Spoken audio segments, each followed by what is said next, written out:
Actually, Welcome back with some breaking news here. We want to take you to North Carolina, where you can clearly see there Donald Trump is taking questions from reporters inside a truck. Let's go ahead and listen in.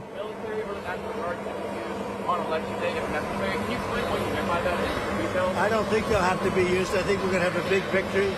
And I think 250 million people in this country are going to be very happy because we're going to bring the country back. We're a nation in decline, very, very serious decline. And we're going to bring our country back. Did you know that Elon Musk was in close contact with President Bush? Did you know about this? Did you know about Elon Musk calls and close communication? No, I don't know. Elon is a great guy. He's one of our geniuses, and we have to protect our geniuses. We have to take care of our geniuses. There aren't too many of them. Yes, please. No, I love Puerto Rico, and Puerto Rico loves me. I don't know anything about a comedian. I love Puerto Rico.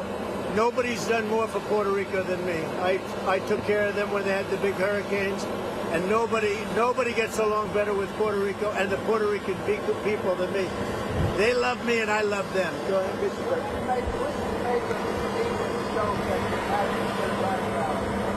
What do I want? I don't know anything about the comedian. I don't know who he is. I've never seen him. I heard he made a statement, but it was just a statement that he made. He's a comedian. What can I tell you?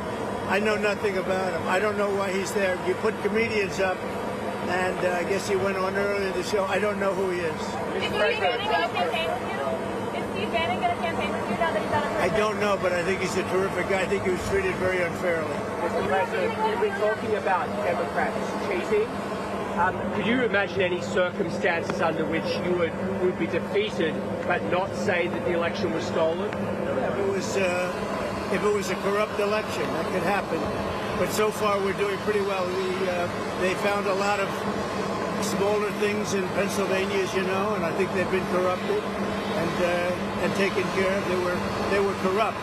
They were corrupted, but I think it's been taken care of. On that subject, you called for law enforcement to investigate. I was going to say, do you anticipate to declare victory on election night? I hope that we're going to declare a victory. I mean, they spend all that money on machines.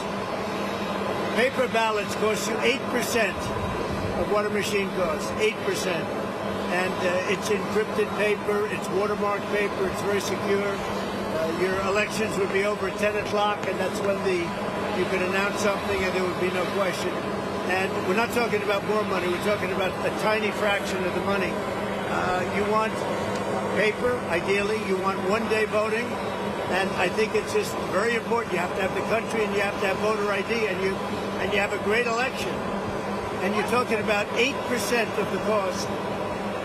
It's like very sad when you get machines, you pay all that money, and they talk about 3 days later. I think we're going to have a big enough victory to maybe have it that night. You should always have it, every night. If you look at France, 38 million votes. At 10 o'clock in the evening, it was over. All paper ballots, all voter ID, one-day voting, and it was over. How do you like my garbage truck? This truck is in honor of Kamala and Joe Biden. President Trump, you asked for law enforcement to investigate in Pennsylvania. If they find no evidence of cheating, will you accept the result if you lose? Well, I guess they had quite a few ballots, 2,600 ballots where the same person was signing them. But if they find no evidence of cheating, will you accept the results? Of Pennsylvania, sure. Oh, if they find no evidence of cheating anywhere, I'll accept the results. I hope that's going to be the case. Win, lose, or draw, I hope that's going to be the case. Now, listen, I have to do something because Brett Favre is a great guy. He just endorsed me, and he's very important at this moment. I mean, he's got a little problem for himself, and I thought it was very brave that he came out, and I want to go over and see Brett Favre. We're all going together, I assume. You're going over. I'm going to make a speech. We're going to then try and beat the weather out because we have some bad weather coming. All right, so you're listening to Donald Trump, who is in Green Bay, Wisconsin, inside a truck. He called it a garbage truck. He went on to say that this is my garbage truck in honor of Kamala and Joe Biden as he takes reporters' questions there. He went on to say that he loves Puerto Rico. He actually said that I took care of them in the wake of Hurricane Maria. As many of you know, his administration was heavily criticized for withholding funding to Puerto Rico in the immediate aftermath of that hurricane. He went on to say he doesn't know the comedian that made the crude jokes at Madison Square Garden. He feels that Steve Bannon was treated unfairly, and he again brought up the voting issues there in Pennsylvania. While the authorities there tell us there have been some isolated issues that have emerged, but they're pushing back on any suggestion that deliberate efforts are underway to suppress the vote there in Pennsylvania. So you just saw Donald Trump there leaving again in what he called his garbage truck in honor of Joe Biden and Kamala Harris in Green Bay, Wisconsin. So this election is just days away now, and we are seeing these last-minute efforts from both candidates.